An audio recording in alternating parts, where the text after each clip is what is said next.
పోయిన వర్షాకాలం ఈ వర్క్ చేశాము. సార్ వాళ్ళు టెర్రస్ పైన గ్రానైట్ అనేది వేయించుకున్నారు. సో 1 మంత్లోనే లీకేజ్ స్టార్ట్ అయింది.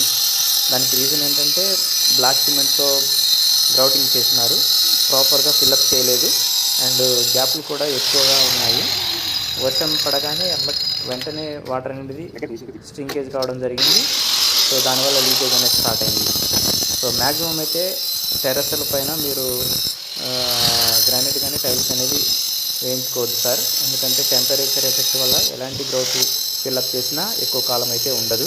ప్రాపర్గా వాటర్ ప్రూఫింగ్ చేయించుకొని ఫ్లోరింగ్ చేయించుకుంటే మనకి 10 to 15 ఇయర్స్ వరకు అయితే లీకేజెస్ అనేది రాకుండా ఉండడానికి మ్యాక్సిమం అయితే ఛాన్సెస్ అయితే ఉంటాయి సార్.